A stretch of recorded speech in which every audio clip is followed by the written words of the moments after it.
As a Liverpool fan myself, I have the highest regard for Xabi Alonso.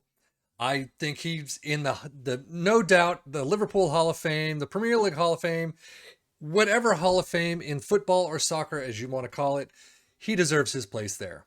But will he find his way there as a manager as well? Let's check out a Xabi Alonso tactic.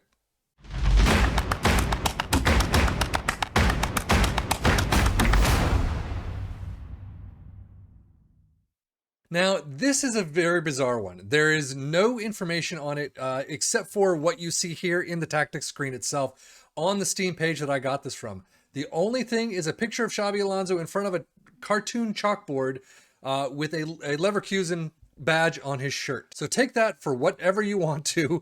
But this is the tactic that we're playing today, a Xabi Alonso 3-4-2-1, starting with a sweeper keeper in support, 3 ball-playing defenders in defense, 2 wingbacks in attack. You've got a central midfielder in support, a central midfielder in defend, 2 shadow strikers in attack, and then a poacher up front. Now, I will show you the screen of the Steam page that I got this from. It says 3 defense. I don't speak Spanish, so it says 3 defensas con toque y buena salida de balón, 2 carrileros. I don't see the carrileros. I see central midfielders, so I don't know why they changed that. 2 centrocampistas, 1 defensive, 1 offensive. So again, I'm not seeing a lot of this. So I don't know why they wrote that. And then this is the tactic itself. However, this is what it is. So vertical tiki-taka is a custom attacking mentality. In possession, you have fairly wide, pass into space, overlap on the left and right, focus play down the left and right, and then play out of defense. Much shorter passing directness, slightly lower tempo, mix crosses, run at defense, and be more expressive. In transition, counter press, counter, distribute to center backs, and take short kicks. And then out of possession, high press line of engagement, higher defensive line, trigger press much more often, prevent short goalkeeper distribution, and stop crosses. And as always, nada in the opposition instructions. So, if we look at the table though, this tactic did not do very well at all for any of the teams. I mean, Everton came from 16th to 10th, so I guess it worked for them, but there are definitely better tactics to use. Liverpool, instead of first or second, find their way in 6th. 17, 9, and 12 with 60 points, 26 points off the lead, and only 4 points away from that Chelsea spot in 8th. Everton finding again in 10th, 13, 8, and 17, 47 points, not the greatest. Aston Villa, however, completely relegated, only by 1 point, I will say, but still 9, 9, and 20 after 38 matches, 36 points, 2 points off of dead last. But overall, things are not looking all that great for this tactic. Let's start with bottom of the barrel, Aston Villa, drawing their first match away from home 1-1 against West Ham. A couple of recorded wins here and there, not great though. 3-0 over Crystal Palace, 1-0 over Everton. Well, there you go. Man City 1-0 at home. Very nice win there. But then not another recorded win. I will skip the friendlies all the way until January against Doncaster in the FA Cup third round replay. So, not the greatest. Crystal Palace again 2-1. Wigan in the fourth round replay. They got a lot of replays. FA Cup fifth round win against Newcastle on pens. Liverpool, though, losing out in the quarterfinals 1-3. Liverpool again, oh wow, a 1-0 win away from home. And then finishing out with a 5-2 win against Wolves. And then a 3-0 win away from home against Everton. So, I mean, it's still not great. I mean, they got some good wins. That is fantastic to see. But overall, you're still just relegated to the next league down. Not great at all. And as we look at Everton, starting out with a fantastic 3-0 win at home, and then 3 losses in a row before picking it back up against Leeds at home 2-0. Again, another 3 matches without a win. But look at this. After this 0-5 loss, though, away from home at Anfield against Liverpool, you have roughly, 10 games or thereabouts unbeaten. Fantastic result there. But then, unfortunately, Leicester 1-2 at home. Manchester United away from home 0-4. So overall, not great.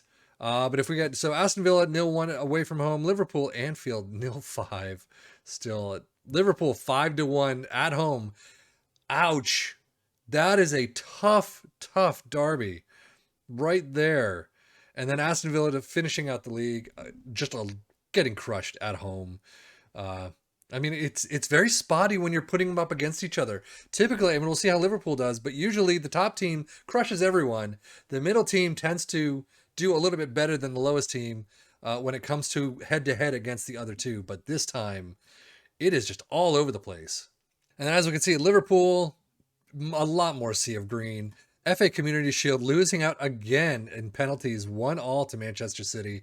But losing out the first league match, 0-1 against Manchester United, but then a sea of green to that yellow against Nottingham Forest. Arsenal loss, another sea of unbeaten.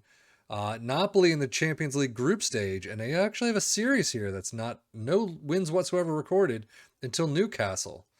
So, I mean, they got to the round of 16 against Juve, won away from home, crushed them at Anfield. And then just unfortunately a draw against Barcelona and a loss in penalties sees them out. And that's tough to see. But semifinal win against Brighton. There's that 0-1 against Aston Villa, that 1-5 loss against Everton. They win in the FA Cup final against Tottenham 3-2 though in regular time. Not too bad. So at least they got a trophy this season. But still, everything else is just awful. You could see 6th place, not great. Knocked out in the quarters by Barcelona. Didn't do that poorly, I guess, considering they just did so badly in the league. Winners of the FA Cup. Knocked out in the 3rd round by Tottenham in the Carabao Cup. Or FA Community Shield runners-up. Overall, still a trophy, but not great. I mean, Aston Villa, Friendly Cup, they got knocked out in the final. They got to a final at least. Knocked out in the quarters by Liverpool. 2nd round by Birmingham City. And then Everton, if we look at the competitions, you knocked out in the 4th round by Tottenham, knocked out in the 2nd round by Leicester, finishing in 10th. So I'll give you that. Premier League stats. There we go. Most goals, Manchester United with 89, Liverpool with only 61, Everton with only 57. Fewest shots, Liverpool. Most possession, there you go. Liverpool with 60%. That's probably the highest we've seen in a long time, in probably almost any of these tactics that we've done. Most dribbles made, nobody. Fewest conceded, Liverpool with 44. Shutouts, nobody. Wow. Most tackles won, nobody. Best pass completion, Everton, Aston Villa, and Liverpool, 88 and 89%. Most shots for Man City. Liverpool get 529 to Manchester's 770. And then most points per game, 1.58. Not fantastic overall whatsoever. Salah, however, gets 29 goals. Dominic Calvert-Lewin with 24. Most assists, Christian Eriksen with 20. Nice. Firmino with 11. Trent Alexander with 10. Most player of the match awards, Haaland with 14. Firmino with 7. Dominic Calvert-Lewin with 6. Most key passes, Alexander-Arnold with 110. Most shots, Salah with 112. Dominic Calvert-Lewin with 110. Erling Haaland with 232. So overall, very, very average results. Let's stick with Aston Villa first. Their top scorer, Danny Ings with 14. Boubacar Kamara with 702 highest average rating. Buendia and Digne with 7 assists apiece. And then most player of the match awards, 5 for Emilio Buendia. If we go back to Everton, Dominic Calvert-Lewin with 24 goals. Very nice overall in all competitions. 7-4-1 for Calvert-Lewin.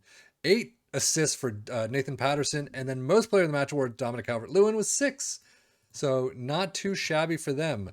Mohamed Salah with 49 goals, still not bad. Darwin Núñez not in there that we've seen before, but 49 goals for Salah, not too bad of a season. Firmino with a 739 highest average rating.